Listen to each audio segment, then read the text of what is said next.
Good afternoon. We are grateful for the privilege that we have, especially during Black History Month, to be able to come on and to share with you live from different perspectives, from different angles, from different viewpoints of what life is like, especially in these days and in these times. And so I am so honored and privileged to be able to host some of the greatest men and women of God that I have been blessed to not just pastor, but to actually have relationships with, and the activities and the work that they do in the community is priceless. And for that, we are grateful to God. So we have come on just a little bit early. This way, it gives me an opportunity to say hello to you, Minister Marcia. Good to see you. And just say hi to you. I see many of you are coming on. Jemison, how are you, sir? Thank you so much for being here. Hello, Katrina. How are you? Please share. Please share. Please share so that we can get this information out and the exchanges that are going to take place out to as many people as we possibly can. Erica, how you feeling? Good to have you. Erica Morris, because I know a lot of Ericas, okay? Shirley, how are you this afternoon? Grateful for you coming and being with us. Sabrina, I pray that you are feeling better. We have been praying for you since we saw your situation. If we are believing God that he'll regulate your blood pressure, at least before you go back to work. So, we love you and we're concerned. We want to make sure you stay well. That is overwhelmingly important. Okay.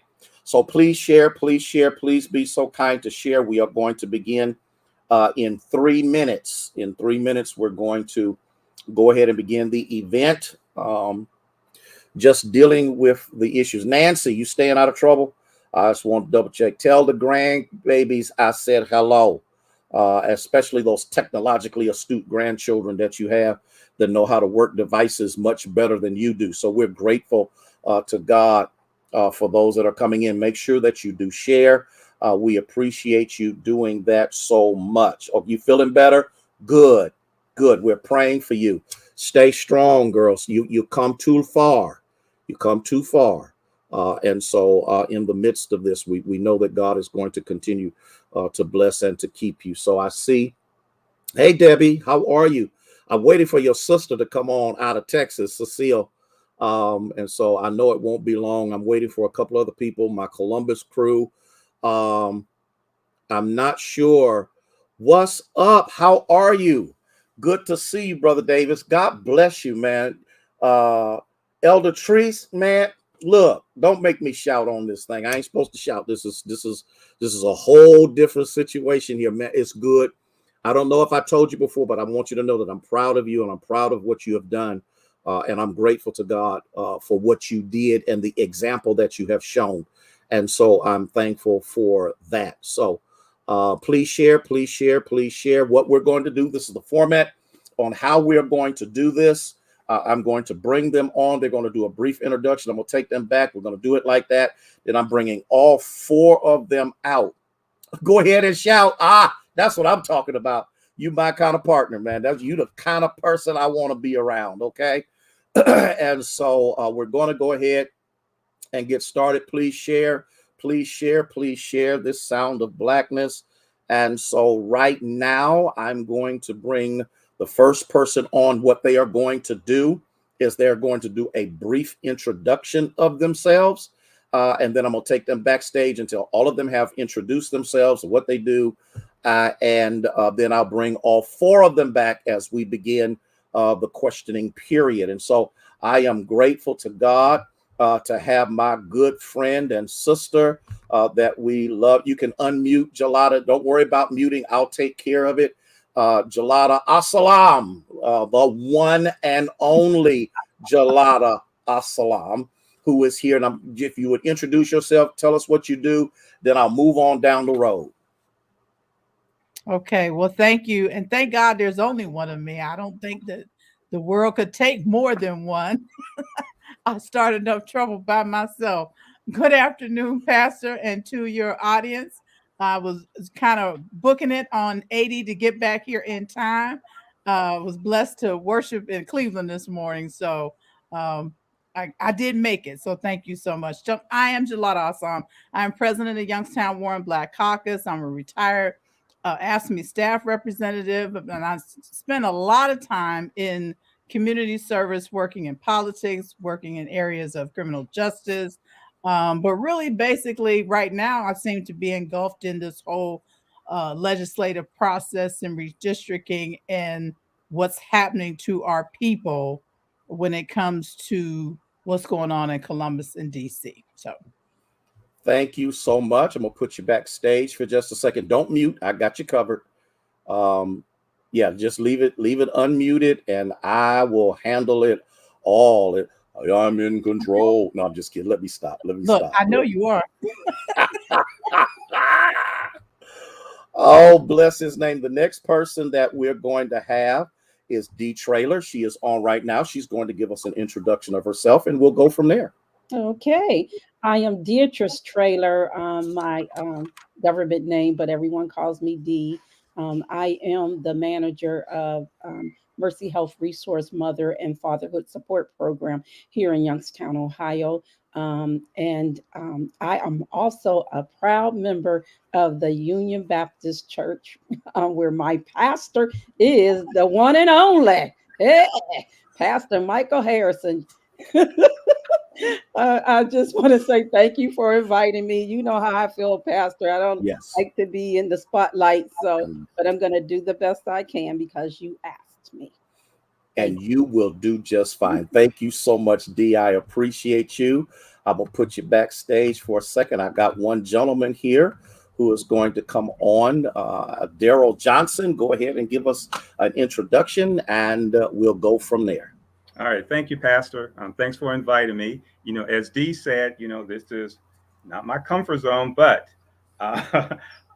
you asked me to do it. And then what I do, I think is very important. So I'm willing to step out of it and do what I have to do. So good afternoon to everyone. My name is Daryl Johnson. I am a community health worker with Resource Mothers Fatherhood Support out of Mercy Health. My primary job is to work with fathers, you know, in Mahoney and Trumbull County, whether they be first-time fathers, whether it be fathers to be, or if they're just fathers looking to improve their fathering skills. My job is to provide them with the necessary educational evidence-based information that would help them, you know, to become, you know, the better version of themselves as a person, as a man, and as a father. And thus all that tying in will also, you know, strengthen, you know, the family. So, you know, that is what I do. And I have a diverse group of men, age 17, and the oldest father was 52. So, you know, so it can be interesting at times. But I'm blessed, you know, to have have this position, because for those who know me, you know that, you know, all my working years, been retail management, you know, so to step away from that, you know, to do this, I felt was a calling. So I'm here, you know, to the best I can possibly do. Thank you, Pastor. Thank you so much, Darrell. I appreciate that and appreciate you. We got one more young lady who is coming on board, Goalie Stennis. It is your turn to introduce yourself. Okay, hello. My name is Golie Stennis. I am Director of Minority Health, Youngstown City Health Department. My job is to educate and inform and empower the community.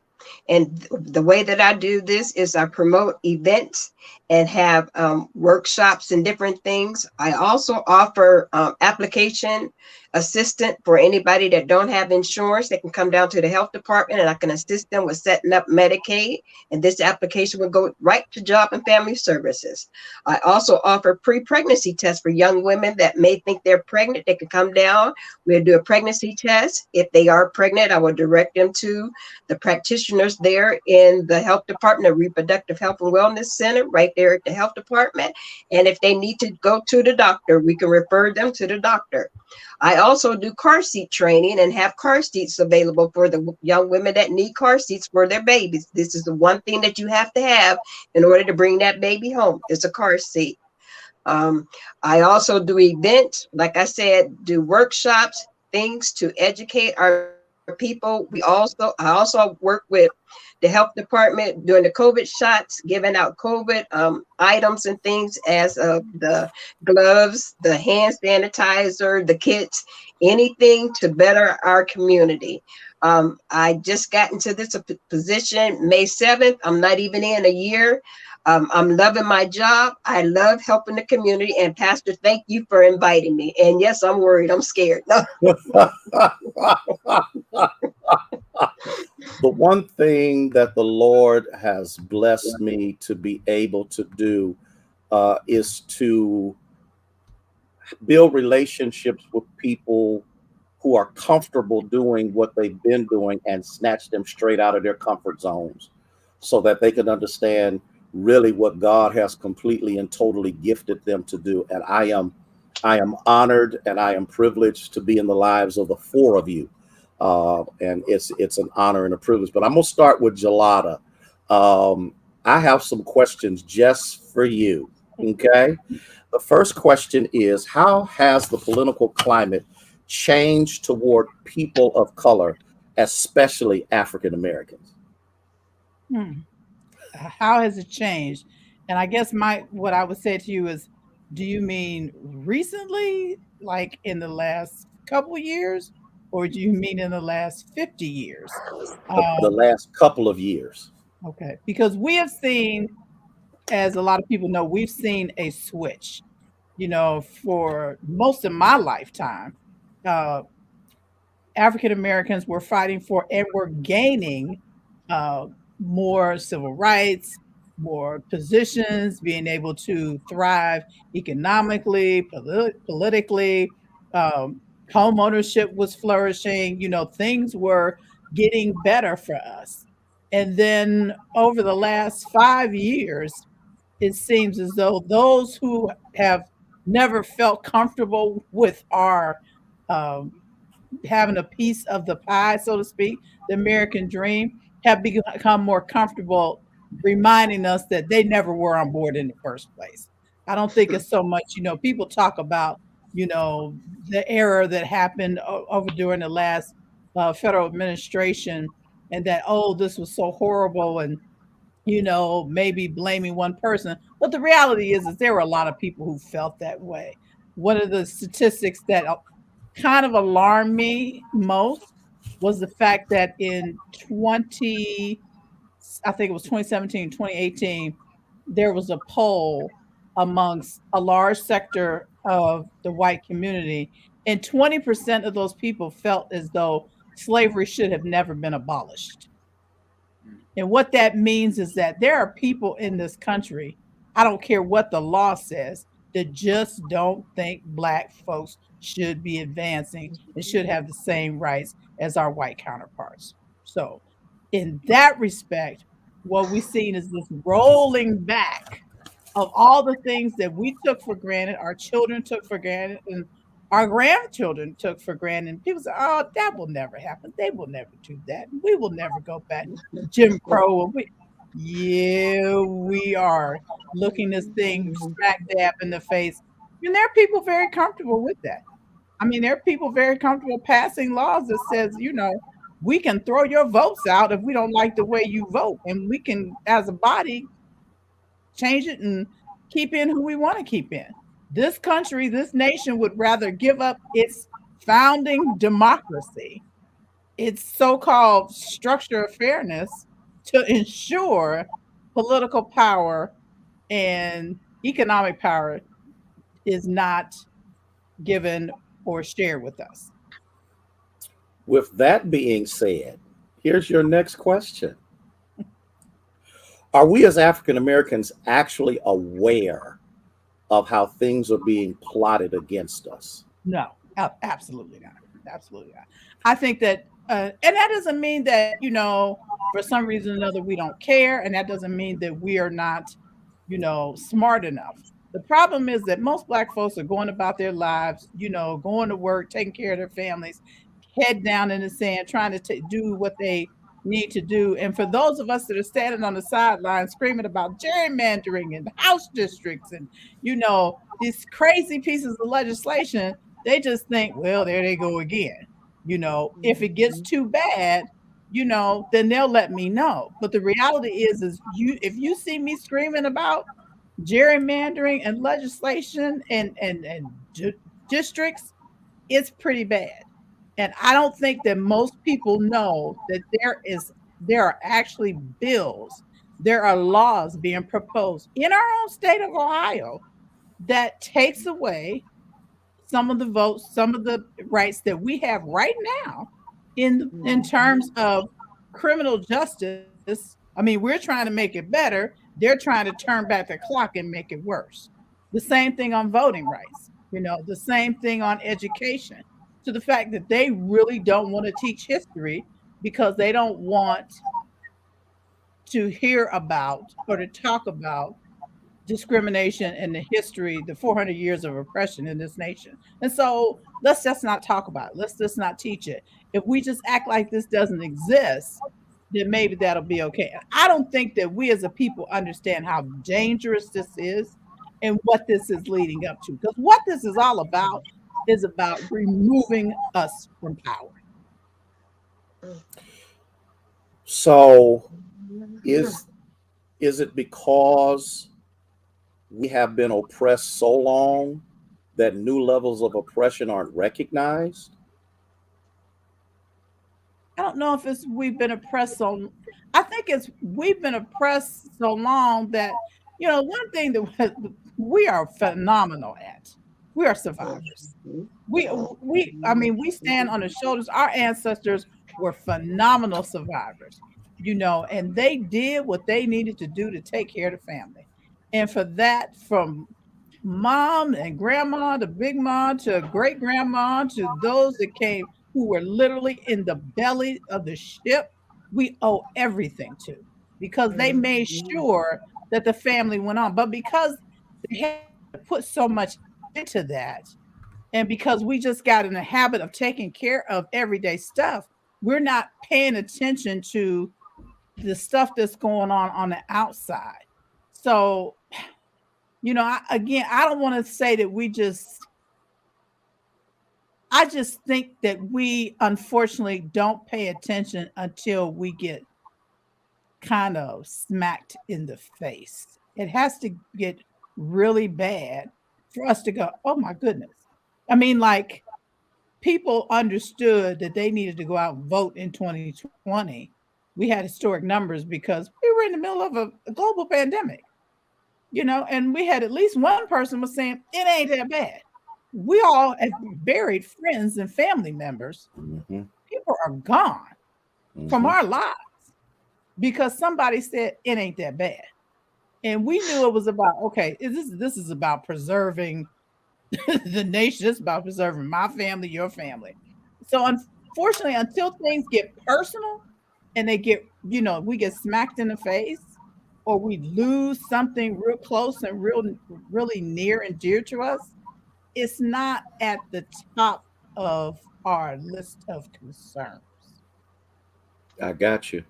I know for the first time during Black History Month, I just got when I led the Black National Anthem, it was so emotional for me because before it was just a song. It was just something we sang. But if you pay attention to the words, oh yes, what our foreparents endured for freedoms that we take for granted is absolutely unbelievable. And so let me ask you this last question, and I'll move on to the rest of our guests. Do we have the fight in us to fight? Oh, God, yes. I think you just froze a little bit. You froze a whole lot, Jaladah. Oh, there you go. Now? Okay, now you're back. You're back. This is really weird. When my garage door goes up, it messes with the Wi-Fi in my house.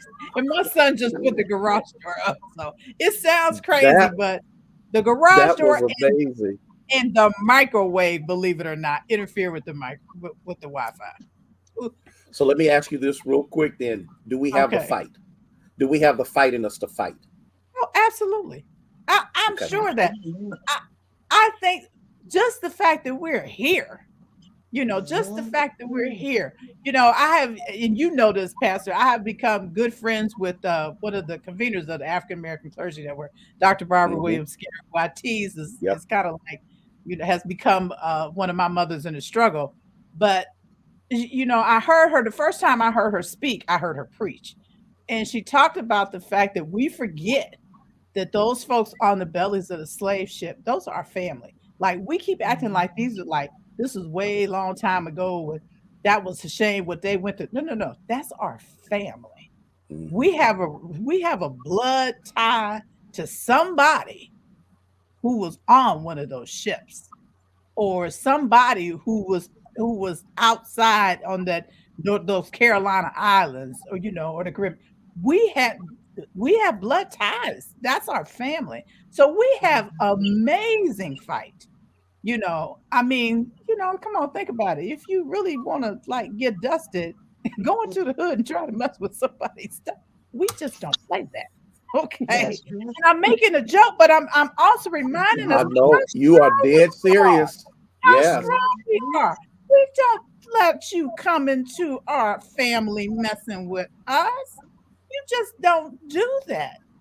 You know, so why would we let somebody mess into our whole family, our Black family, because they decided, you know, we're responsible for them not making the kind of money, or we're responsible for them not having things, or you think that I should not have own my own home, or pastor shouldn't have a decent car. There are people who really hung up with that. And you know what? Later for that, you know, we've got the fight. I think all we have to do is educate our people on Right. just how deep this fight is. On the fact that, look, and I'm glad that this generation of children are not hung up on color as much as possible. There are still parents and grandparents of theirs that are trying to teach them other. So we need to be mindful that we have to continue to teach our children and grandchildren, these generations, of what happened. That's why history is important. You got to teach it, but we've just got to remember that, you know, they may see things in a different way, but the reality is that that heaviness, that original sin of America, is still alive. It still exists, and they're comfortable. There are forces of evil, because I'm sorry, I just think this is good versus evil.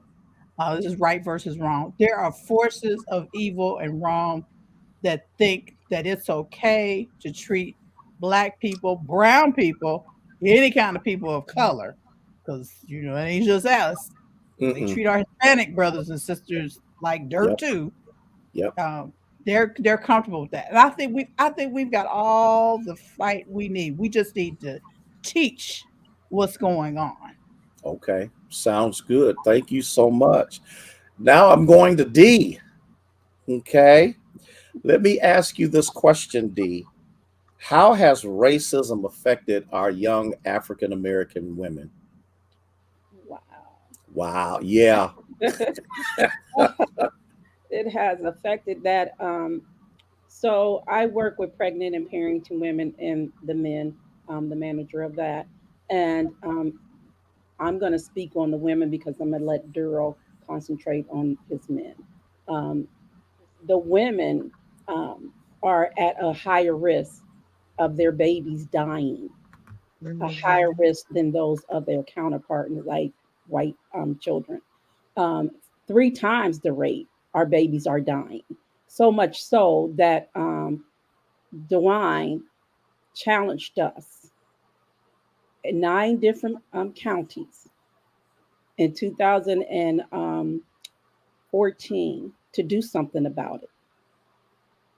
He challenged us to come up with programs that would help the African American women and families to do something to get this rate down. This rate has been a secret for so long. It's been going on since forever.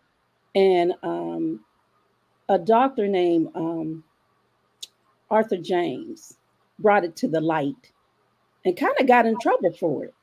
So He brought it to the light about our African American babies dying at such an alarming rate, at rates that it doesn't matter what your financial status is. As a Black woman, you still are losing your baby faster than a white woman that is making the same amount of money that you are. And so they also have made racism a crisis, a health crisis. So that just shows you how it's affecting us. It's affecting us more because our doctors don't listen to us.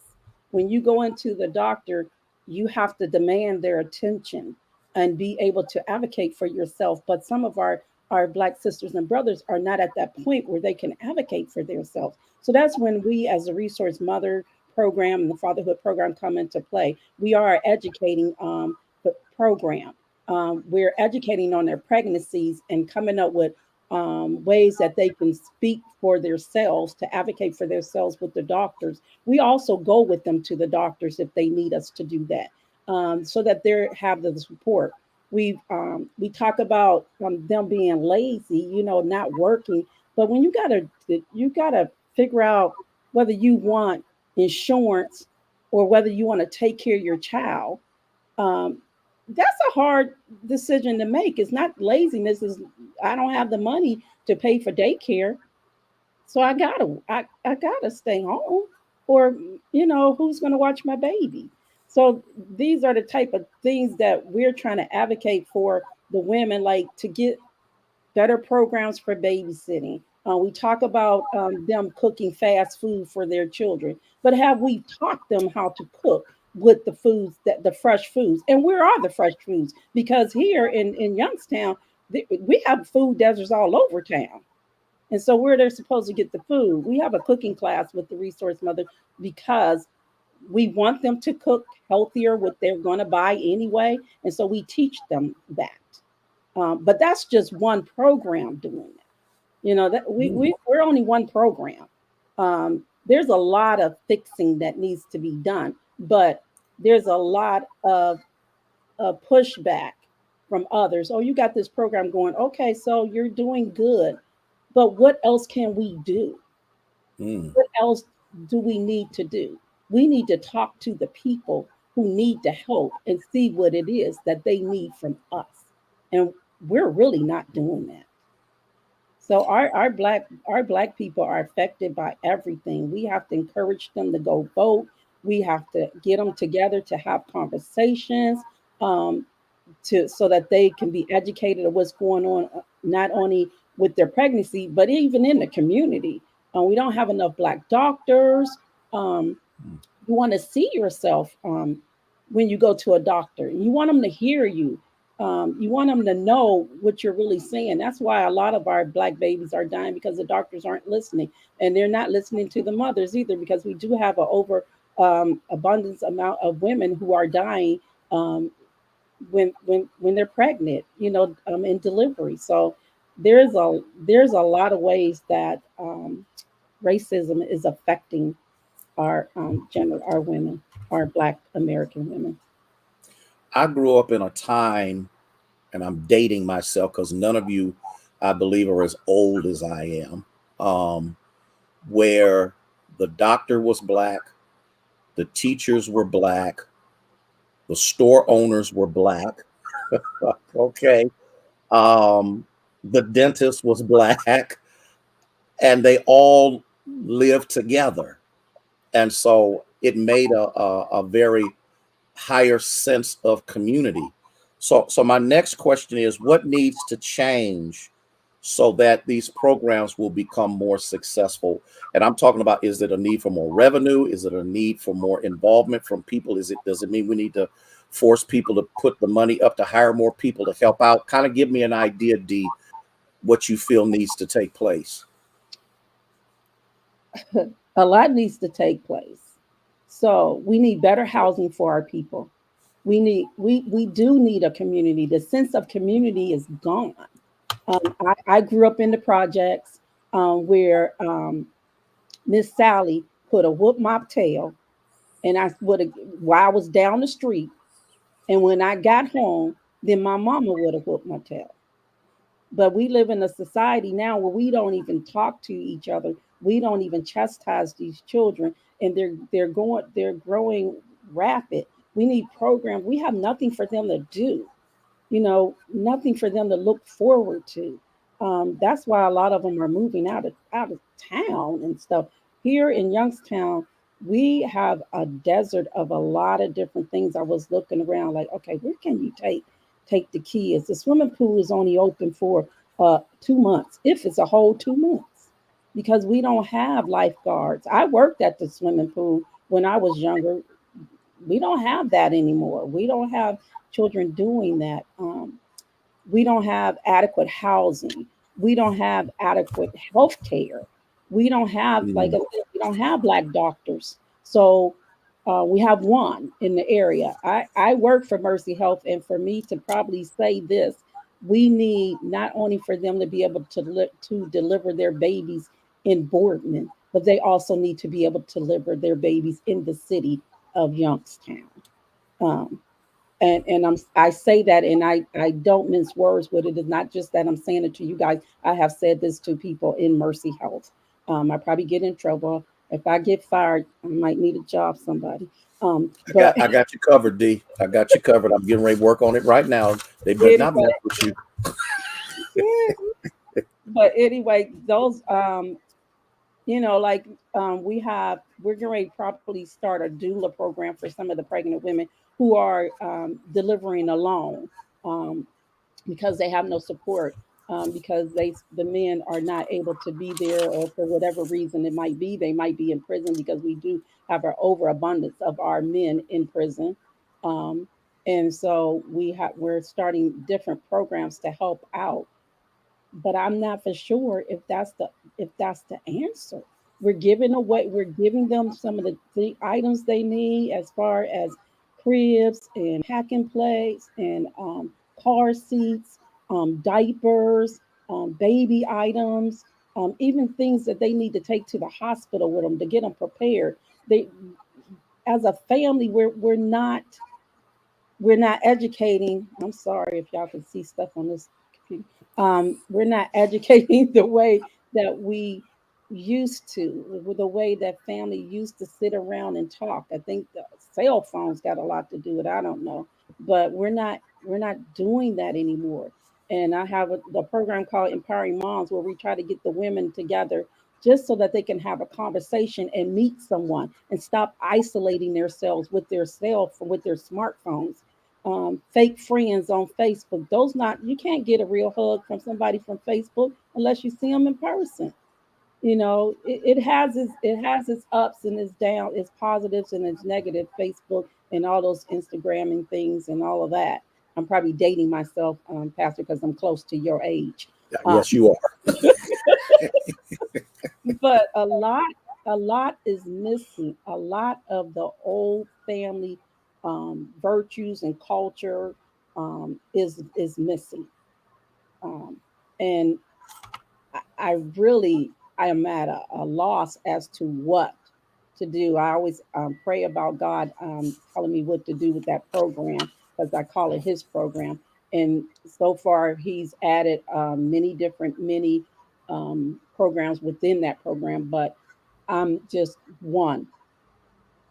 And so I don't know how much more I can incorporate into my little mini program, but I'm trying to stuff it as much as I Do, can to help do as out. much as you can, because what you do is benefiting somebody. So don't ever let you think that just because it's a little bit, there's a life that has been changed because your program touched them. Yes. And that means the world. And I know it does to you, Oh, because yes. we've had these conversations Yeah. and we're grateful to God for you. Let me go to Darrell. Yes, Darrell. Yes, yes. Tell me how, and when you told me you had a 50-some-year-old man in your program, I almost fell off my chair, because I would have never dreamed anything like that at all. So my question to you, how has racism changed the concept of fatherhood? Oh, okay. Going back to the 50-year-old man, I had two of them. So Okay. All right. But well, when I talk to the fathers in my program, the one thing that really irks them the most is one, they're seen as invisible, like they don't exist. Society calls them deadbeat dads, absent fathers. They give them such a bad rep. And I saw a report where the CDC has even proven that black men are more involved in the lives of their children than any other race in this country. And so I made sure that every time I talk to the fathers, I let them know that. I let them know that what you're doing is something that is good. So we have to just try to get them to get that out their mind where they talk about, black men are absent. I have them look at what they're doing. Look at the other men that are in the program. They step up despite all the barriers that are in front of them. They are present. Even if they live or don't live with the mom, they're there present. Bathing the babies. Feeding. Taking them to school if they have to. So uh, so that makes them feel again, that they just feel like they're isolated and just don't exist, and it frustrates them. Some of them get to the point where some feel like they want to give up, and then that's why I have to step in. So no, you can't give up because you're doing what you're supposed to do. Despite what society says. Look at I got 5 fathers who are single dads who are raising multiple kids, not just one, but multiple kids, and when they go to the doctor, again, like Dee said, when they take their kids to the doctor or take themselves, they're being ignored, when they're trying to tell, the doctor something. One of my clients said that his daughter was there for her immunization. And so she's afraid of needles. So that my client told the doctor, hey, can you pretend like you're giving me a shot so I can show my daughter that it doesn't hurt? The woman just totally ignored him and just went ahead and, just gave the girl the shot, and she was screaming and hollering. And he said, he told her, so I asked you to give me the shot so I can show my daughter that, this wouldn't hurt her. So he just felt like they don't listen to him. And even when the dads go to the like prenatal care with the women, so the doctors will talk to the women. Not once do they look at the fathers and acknowledge that they're there.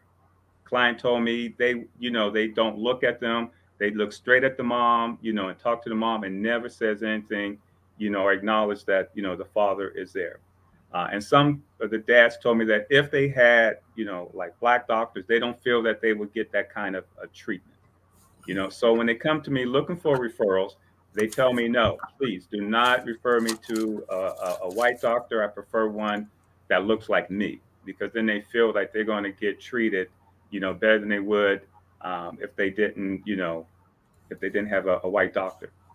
And in some cases, they won't go to doctors at all because they know that there are not a lot of black doctors present. So they feel like, I am not going to go. I feel okay, but I'm not going to go to, see this guy who's just going to ignore me, not pay attention to what I'm saying, and treat me like I'm a drug addict because I'm in pain. So they think I'm a druggie because I'm here for, pain treatment. So again, so that's where, I just, try to be them for them, guide them the best I know how, and find those black doctors that they're looking for, and just offer that support and a listening ear, for the men, because again, they feel, that as black men, that they're not being heard, period. They don't have a voice.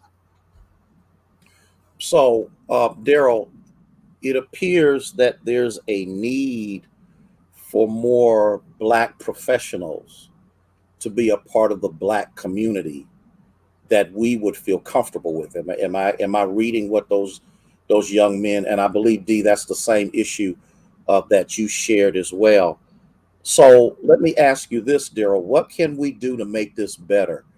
We can't create doctors, okay, No. but what can we do as a people, as a church, as a community? Because a lot of what you're sharing today, I had never heard before. Okay. So this is helping me, and it's also challenging me as a pastor to see what can, and everything can't fall on the church. I understand that, especially in a pandemic and all of that. But the point of the matter is, what can we do? Because you're dealing with young men, and you're dealing with not so young men that really would help, really would galvanize their existence, rather than them looking like, like ghosts, like no one really recognizes that they're even there. Right. And again, like Dee said, it all goes to education, and it goes to the community getting together and working as one, not being a silo. Because I know there's other men group out there, but we're all working separate. We're not coming together to work Mm. as one big unit. Because in numbers, is power, and like I work for Mercy. I have my limitations as to what I can and cannot do.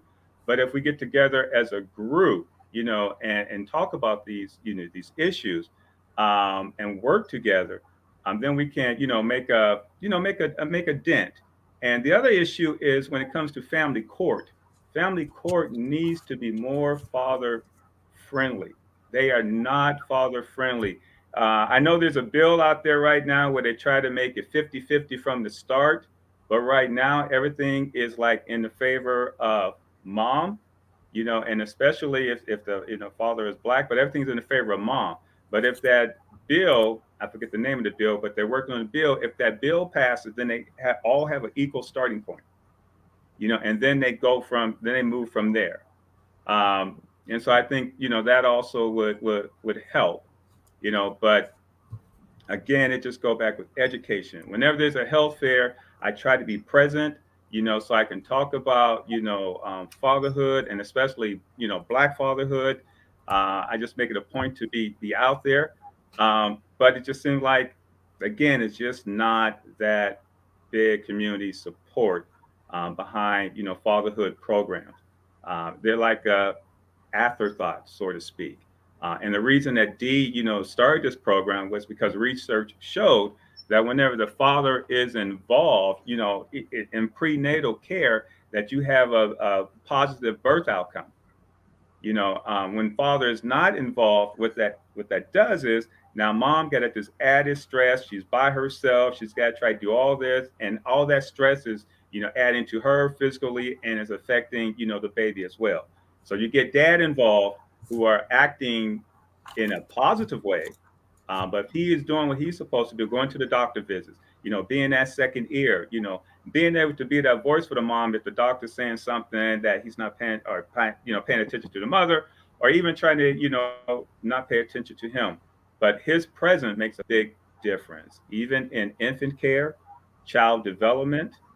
Every month, I talk to the dads, about the month to month, developmental milestones for the child, and make him aware, of how the child, should be developing. So again, like I said, if there's more programs out there where fathers, especially Black fathers, feel like they're important, because they bring something to the table that nobody else can bring, when it comes to, parenting. So again, just education and community involvement, just across the board. I'm gonna move to Golie in just a second. So, does it appear that there is a preconceived notion among a different hue that young or middle-aged or older Black men are irresponsible or just thugs and drug dealers? Yes, and I can go back to, when I had my son, it's like I go to, parent teacher conference, and they're like, "Oh my God, you're here," but they didn't say that to anybody else that showed up. So just like, well, wait a minute, yeah, of course I'm here. This is my child. Why wouldn't I be here? So and that still goes on today because of what the media is putting out there on TV. They present, men as just being, everyone's a thug, a drug addict, a deadbeat, and that's not the case. So we got somehow got to teach those other people that, we're that Black fathers are more present than any other race. And the facts are there. I'm gonna go a little further with it. I'm gonna go to Golie. My dad went to every parent teacher conference, and back then they were like, "Oh, You showed up to see about your child. Right. So this is systemically something that has been generated in the minds of certain people, that we will always be absent. Correct. And so that's one thing that we really have to work on. Thank you, Darrell. Let me go to the one and only Goalie Stennis, and let me ask you these questions. When it comes to healthcare among African Americans, how has racism shown its ugly head to debilitate us? Did you see Dee's face? Talk to us, Goalie. Well, first of all, they feel that we don't need insurance. We can take on pain more than anybody else. They act like we don't bleed like they bleed if they cut us or stab us. They don't feel that we qualify or even need health care. We're not educated or mentally strong enough to know what we need. Go ahead and just go get some whiskey and pour on the wound, and get a patch. They got us way back in time. Instead of seeing we're just like them, our need is just like them, our pain is just like them. It's just terrible how they have kind of like put us in a box and want to push us off in the corner. This is where I come in at with my sleeves rolled up. I give the applications to the people. I'll walk them through their applications. You need health benefits to go to the doctor. In order to see a doctor, you need this, and you are entitled to this. You have to have everything in place. If you could call for an appointment to some doctor's office, if you don't have insurance, they don't want to see you. First of all, if you're Black, they don't want to see you. We get the door slammed in our face from the beginning. I mean, we got things marked against us because who we are, the color we are.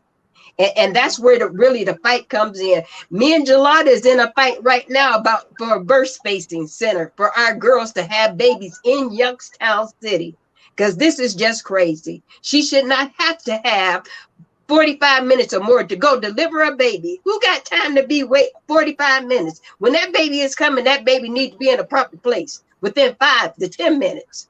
So we're in arguments right now about that. The health care I work with, Paramount Advantage, Buckeye, Care Source, and I talk to these girls and I ask them, okay, where are we at with the applications? Are we lower or higher? And they say that a lot of the young Black women, they're picking up, they got insurance, but then there's still some that's falling through the crack. That's where I come in at, telling them, and I advertise, you could come to the health department. I can help you fill out that application.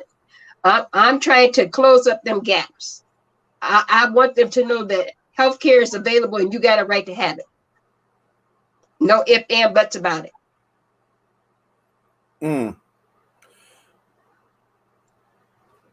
Oh, I can't say what I want to say. I can't say it. It's Sunday. I can't say it. Thank God you are our pastors, because that has kept me and Dee in place.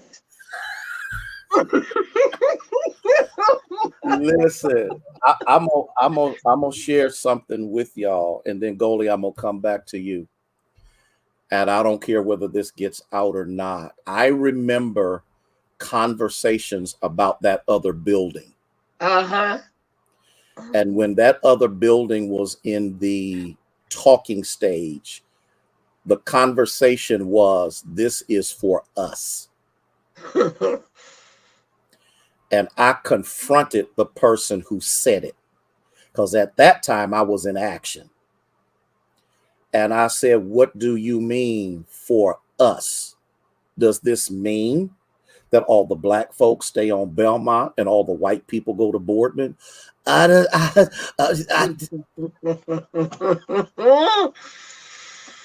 That's, and I don't want to get nobody in trouble, but everybody know the best care is on Belmont.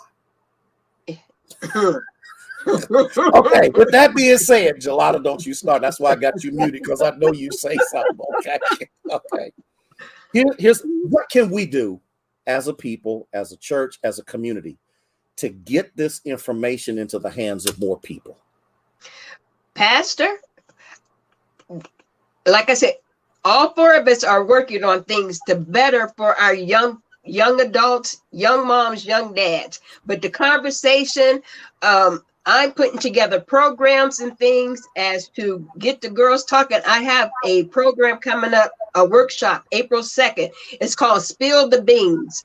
I'm focusing on girls from 18 to 40 because I want them to come and talk to me to let me know what's going on with them. And then I can move from there. I want to see if they know how to put in for a job applications, what you need to look like when you go to put in that job applications. First of all, self-esteem. Come on, you're $1 million. Pick yourself up. Pick yourself up the way you look. You know, present yourself. You know, get an education. There's so much money out here available since COVID has hit that people could get grants or little fundings to go to school. Get it, you know, and it makes me upset because some of these young girls are fighting with their moms and their grandmas because housing and programming and things are available to them for them to move out of the projects. But the mama and the grandma telling them, oh, you think you this here, you think you that there, you think you better than me. No, it's not about thinking better. They just taking the opportunity. The opportunity is better. We need to come together in the community, educating, putting on programs, always getting into conversation, because we need to talk. We need to see where our weaknesses are and where our strength is, so we can work on our weaknesses so we can get stronger and get better. And if people don't tell us what's really going on, how do we know? I brought a movie here called Toxic last June, and it was about an attorney, a high rate attorney. She Black attorney. She lived in a beautiful home, gated area, had all kind of money, and she was pregnant. She had a teen that was at high school. He had braids on the wrestling team. They was after her, told her she needed to have his hair cut because his braids was too long. But the other boys had long hair too, and they wasn't after them.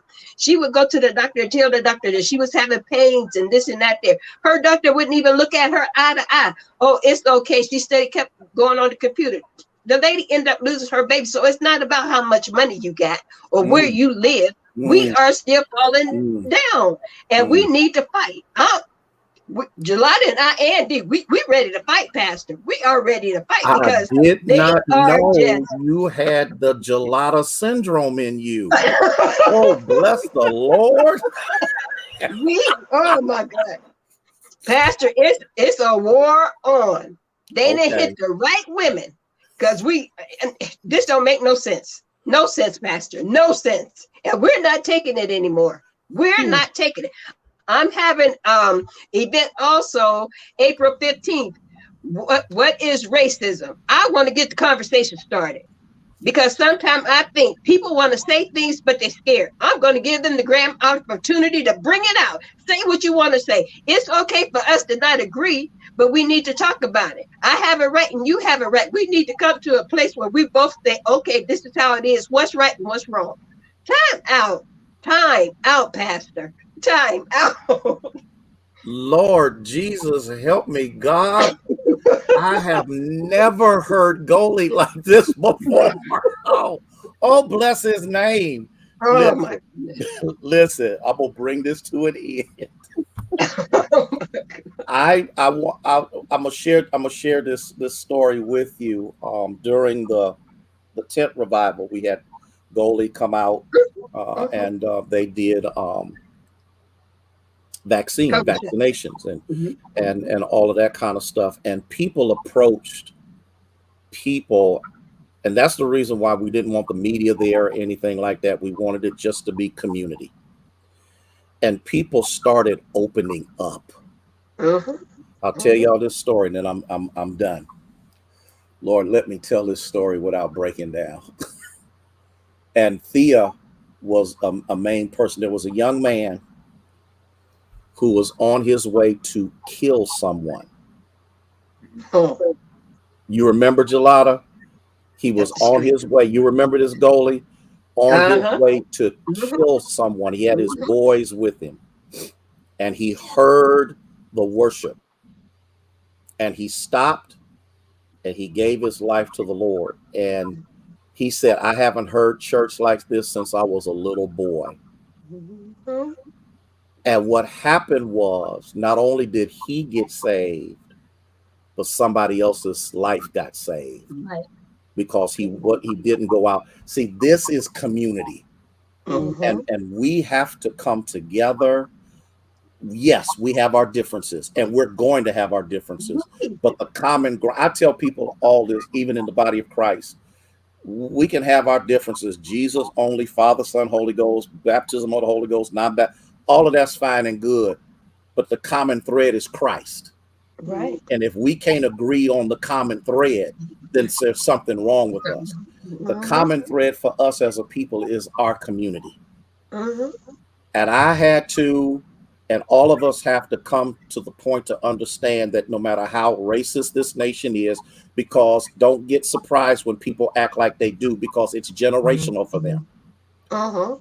Some white people are going to act like white people. That's what they're Right. going to do. Right. They don't know anything any difference because that's how they've been raised. And I know I'm going to get in trouble for saying it, but I'm saying it. Not all white people are racist, Right. okay? But there are those who are in power Mhm. that want to make sure, just as Jaladah said, that Keep that it. power is not distributed to anybody else but the next generation in their family. Mhm. We have to, as much as lies within us, we have to figure out a way that we become our brother's keeper again, Right. that we Right. become community and family again. I know Mhm. in the Union Church, for my kids, I'm their daddy.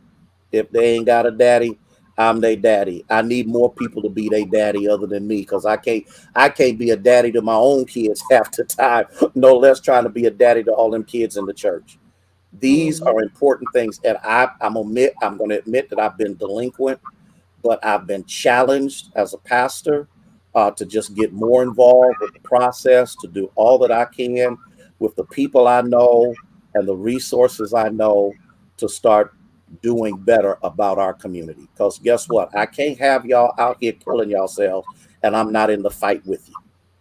Thank you. Okay. Thank you. That's his heart, Pastor. Yeah, I mean, this has pricked my heart. So I'm gonna give a minute, starting with Wonder Woman Jaladah, to say whatever's on her heart. Then I'm gonna go to D, then I'm gonna go to Darrell, then I'm gonna go to Golie, and then we'll close out. Well, thank you for the Wonder Woman. I'm not gonna tell everybody what your nickname is. I think the Union family may know that I call you the Black Pope, but Oh, because you truly are in control and running things. oh, Mhm. But seriously, the closing comments. Oh my goodness. You know, one of the things I'm clear about, and I'm kind of in my third career. I was one of those, for those who don't know, before I worked for the union for 23 years, I worked for the county and I was a caseworker at the welfare department. Okay. mm, So I worked for those almost 12 years taking care of helping people who were unemployed. And then I went Mhm. from that to working for the union, helping to take care of people who were employed and fighting for their rights. And now I'm uh, pretty much a full time political consultant and community consultant, really just doing whatever is needed. But one Mhm. thing I'm clear on, and salvation gave me this, that everything that God has taught me and has trained me for was to fight for my people. I'm clear on that. Mhm. That's my ministry. That's what I'm supposed to do. That's what I'm called to do. And whether I'm getting paid or not, Right. There are fights that I have to be in because that's my assignment. I wouldn't have it any other way. I get emotional about this because there are a lot of things I could be doing, or there are a lot of things, or maybe I would have just thought that I was, just that good, but when you know that you know that you know that Mhm. God has placed you, has readied you and placed you in a time and a space to do this. It's a privilege to sit next to Golie and fight for a birthing center so that Black families, Black Mhm. women, but Black families, because I'm going to go back to what Brother Darrell said, because there are some very good fathers out here, do not have to travel Right. Boardman. 35, 40 minutes to Mhm. have a baby. And then, Right. and then sit around and act like they care about the infant mortality rate. Please don't tell me that you care about these Oh, Jesus. numbers when you have made a business out of locking us out of adequate health care. I don't want to hear it. Yep. Okay. I'm like Golie. Now I'm done with that. Okay. Mhm. I'm sit and say with us if you want to, but we're not taking that. No. Enough is Mm-mm. enough. Mm-mm. So I think that when you have, we're just a handful of people. There are a lot of us out here, who Mhm. care about our community, who care about our family, who care about Black people having human rights and civil rights like everybody else. You know, I think that I'm encouraged by these kind of conversations, even though, look, it's rough out here right now. It I have is. to say, these folks have lost their mind. They are Yeah. crazy. But we should never be. One thing I've learned too is, okay, how long have Black people been on this land, in this country? Over 400 years. Hmm. Mhm. We have yet to get comfortable. And you know what? I don't think we should ever get comfortable. I'm sorry. I'm Never, just, we Never. need to just accept that. never. It is what it is. Mhm. Okay. And that doesn't make all white people racist or bad or whatever, but let's be clear. We were not that document, that Declaration of Independence was not written with us in mind. No, We were property, we no. were we were chattel, and that's what it is. So I'm Yep. clear on that. I think we just need to educate our people, but I'm encouraged by this conversation because I know that I have brothers and sisters in the battle with me. I know that, each one of us have our own area of expertise that we're working on. But when you bring Black folks together and we fight, Hey, there is nothing. bring And it we on. fight with the whole God. I don't mean to take your spot, Pastor, but I'm, That's all right. Go there is ahead. Go ahead. Run with it. nothing that we can't. There is nothing we can't do. Yeah. So Excellent. that's Excellent. D. What was the question? Just a closing statement. That's all. You I did. was listening to Jaladah and because the fight, I like I said, I work for Mercy Health, and I want to fight, but I know I get paid from them, and I ain't trying to lose my job so close to retirement.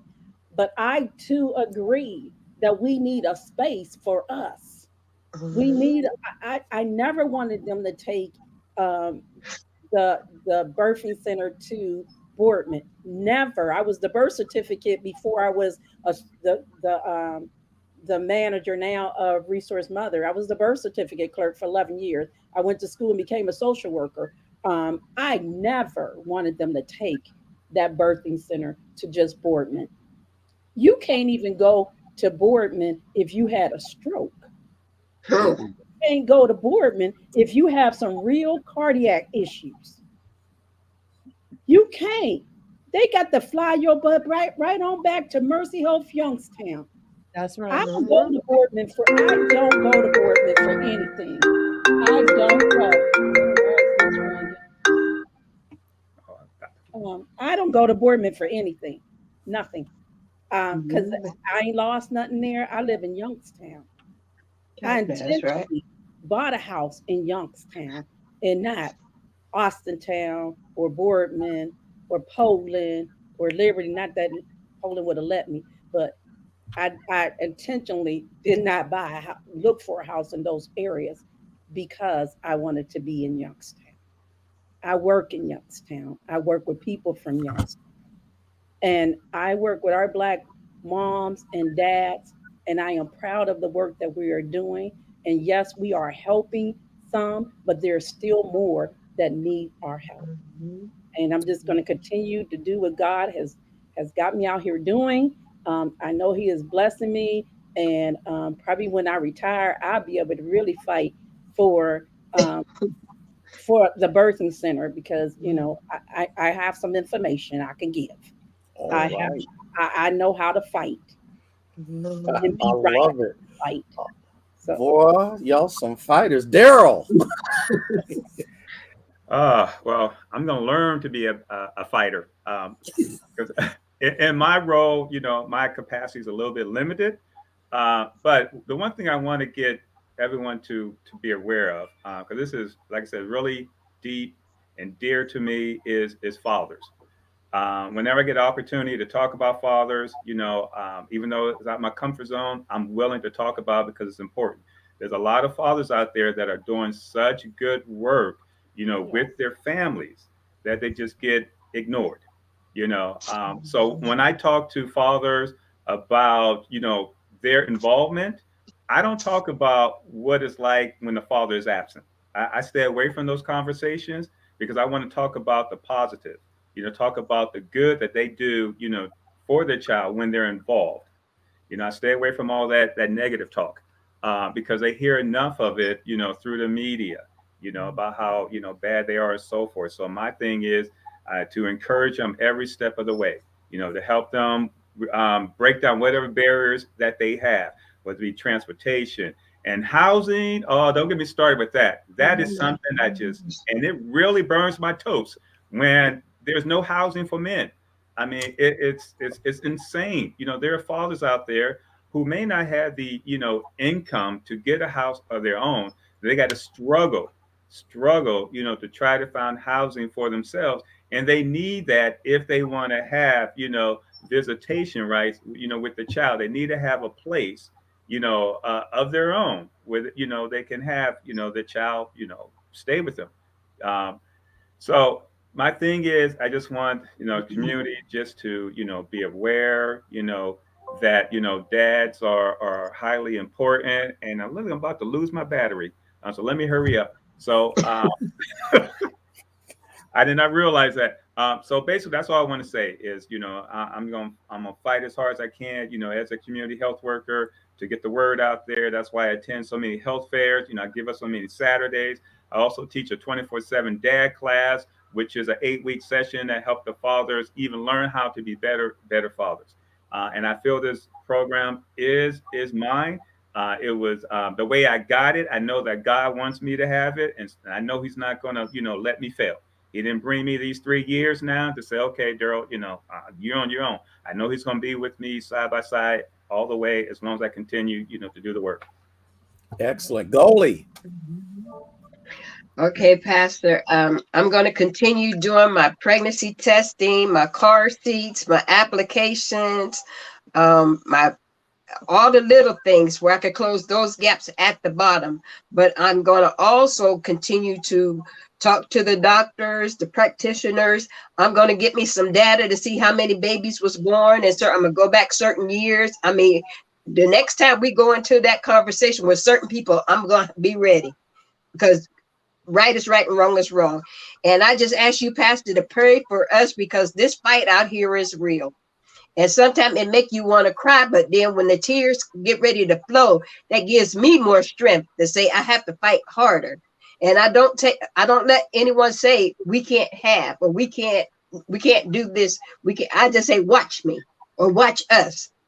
It's like it's a cartoon that comes in and look like black women with shotguns, a new game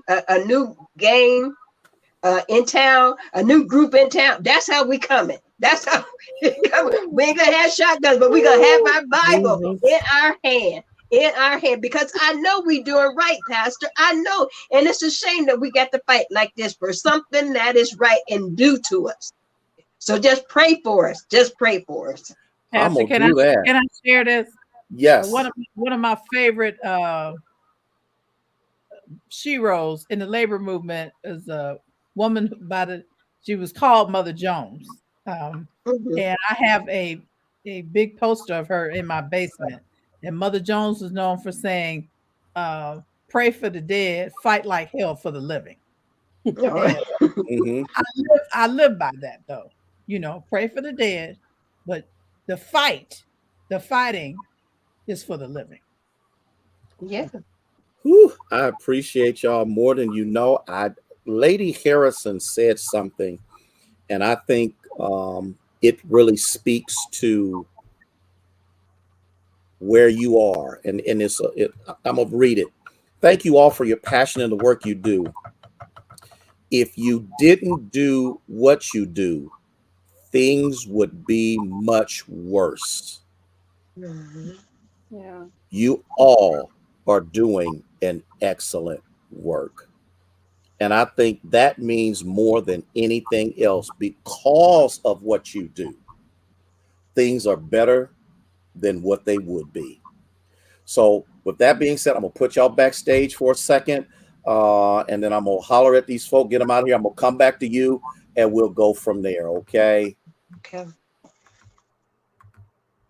Let me thank each and every one of you for participating in this Sound of Blackness. This has been the most educational and exciting and challenging one that we have had. I guess because we got all these fighters out here, and I'm grateful to God that they end the fight, and I'm going to stay out the way. Okay, and let them do what they need to do. Listen, y'all have a blessed week in the Lord. We're going to get information out to you so that you can get in this fight as well, because our people, our community are depending on each of us to do so. Listen, y'all take care, be blessed, have a great week in the Lord. May God bless you and keep you is our prayer.